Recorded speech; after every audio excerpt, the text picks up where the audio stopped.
Hello everyone, welcome to part 2 of our Plastic Waste Management Rules 2016. In this short, we'll understand the implementation framework of the rules from PIBOs and extended producer responsibility to plastic packaging categories, EPR targets, certificates and certificate trading. So first is PIBO. Here the rules place primary responsibility on producers, importers and brand owners, collectively called PIBOs. Producers manufacture plastic products or packaging, importers bring them into India, and the brand owners sell products under their own brand. Together they are responsible for ensuring environmentally sound management of the plastic waste generated from their products. Next is EPR concept. Extended producer responsibility or EPR means that responsibility for plastic waste does not end after a product is sold.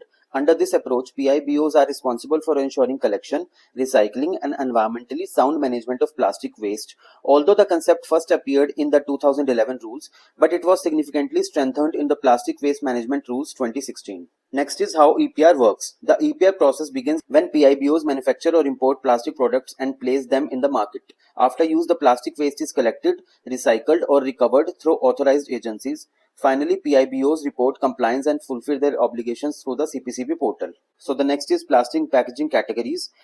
Plastic packaging is divided into 4 categories. Category 1 includes flexible consumer packaging such as carry bags and pouches. Category 2 includes thicker packaging used mainly for industrial and bulk applications, including stretch films, liners and transport packaging.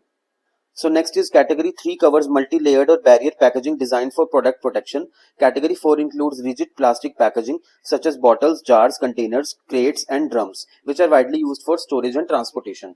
Next is EPR targets. Every PIBO must achieve minimum annual EPR target prescribed by CPCB for each plastic packaging category. These targets increase progressively over the years, encouraging higher collection and recycling rates and supporting a circular economy. Next is key points about EPR targets. These targets are applicable on a financial year basis and are mandatory for PIBOs. Failure to achieve them may attract action under the rules. The targets ensure accountability and improve plastic waste collection, recycling and resource recovery. Now we have EPR certificates. When registered recyclers or co-processors responsibly manage plastic waste, they receive digital EPR certificates through the CPCB portal. These certificates represent verified quantities of plastic waste that has been collected, recycled or co-processed and can be used by PIBOs for compliance. Next is PIBOs compliance and certificate trading. PIBOs purchase EPR certificates according to their annual targets. After surrendering the required certificates on the CPCB portal, compliance is recorded. Since these certificates are tradable, they can be bought and sold among eligible entities, providing flexibility